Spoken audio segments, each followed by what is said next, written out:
Causes of discouragement. The process of discouragement. And now let me highlight for you the results of discouragement. Personal isolation is going to be one of your processes of discouragement. The results of discouragement will take you to a personal isolation.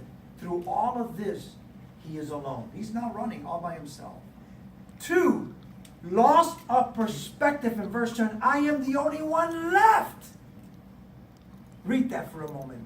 You know what he was saying? He was telling God, look, God, we took care of 7,000, of all these false prophets. I killed them all. I'm the only guy that really serves you in this planet. No one else is serving you. And God came to him and told him, look, Elijah, you got it wrong. That's your perspective. You know what perspective is?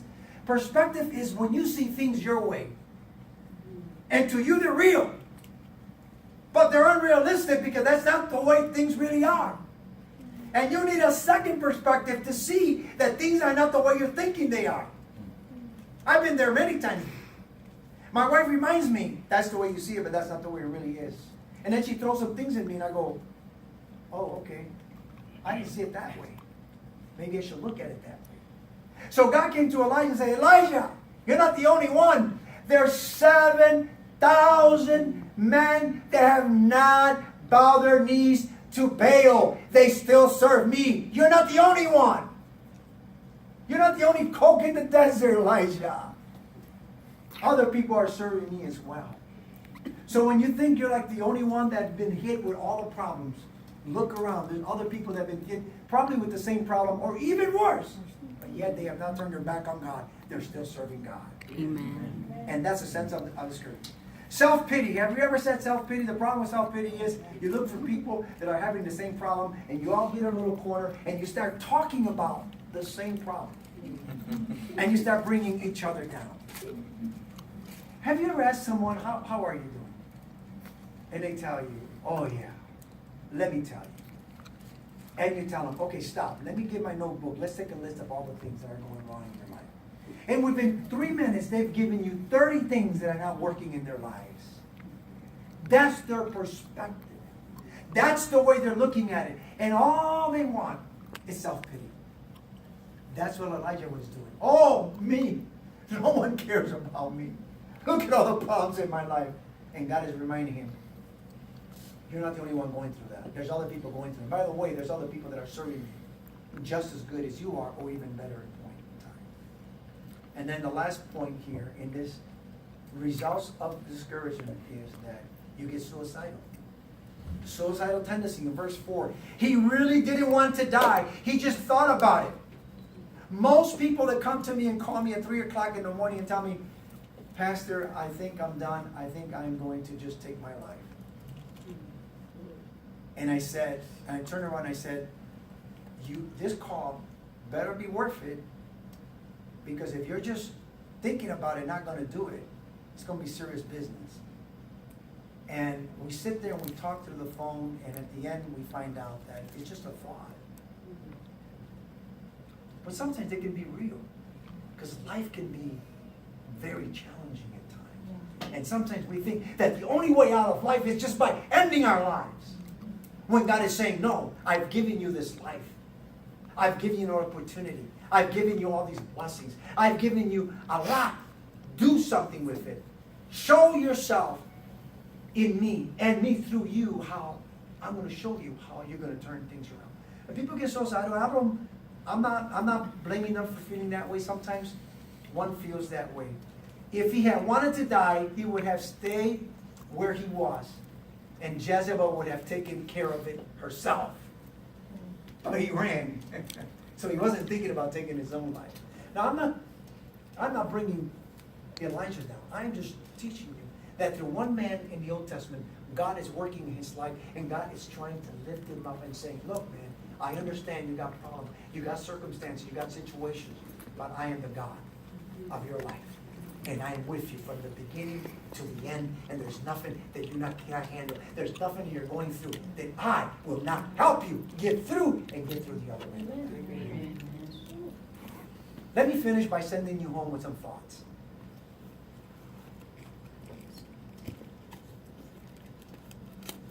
Not only are there causes for discouragement, there is a process for discouragement, number 2. And then number 3, the results of discouragement. But let me give you the cure for discouragement. How many of you want a cure for discouragement? Amen. I get you to use that, right? How do you get cured from discouragement?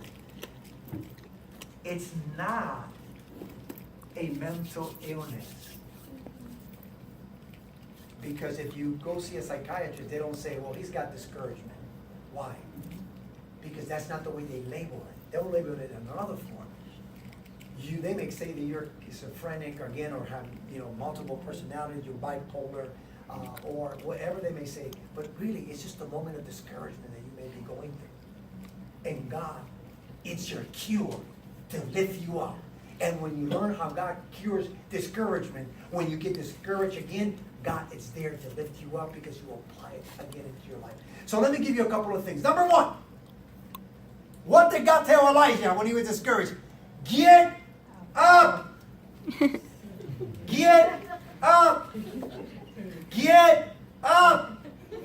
Eat, drink, take a bath, take a shave, clean the house, clean the car, go have a cup of coffee, and get on with the rest of your life. Amen. Life is good. Amen. Let's get up. Do what God has called us to do. Number 1, get up. Physically, you've got to get up. It's so simple. When people get depressed, I've talked to just this week. It's been a very heavy week on me dealing with people one-on-one, with couples. When I leave here, I got to run out of here when I'm done here because I got a couple that's waiting for me that's in a marriage crisis. I'm going to go pray with them and help them out. Tomorrow they're going to go see a lawyer. I'm hoping that that's not the case.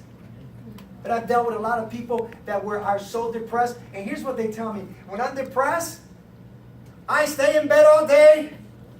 1 day, 2 days, 3 days. Do you ever wash your mouth? No. Do you take a bath? No, I don't take a bath. Do you change clothes? No. Do you clean the house? No. When you've gone 2 days in bed and you don't want to get up, you're depressed and you're discouraged, and the Bible tells you, get up and take a bath. Call somebody to take you to breakfast and get on with the rest of your life. Get up physically. 2, look up. In verse 11 and 14, God came and spoke to him, and he gave him a message of hope. When you get up, the second thing that's going to happen is God is going to give you a message of hope. He was sleeping. He was down. He was discouraged. And God came, sent an angel, kicked him out, woke him up, said, eat. And then he went to sleep again and told him, came back and woke him up, and he said, look where you're at, and God is going to show you a new way. 2, look up spiritually. 3, link up emotionally. In verse 16, in verse 19, God gave him Elijah to strengthen him. Emotionally, God is going to strengthen you.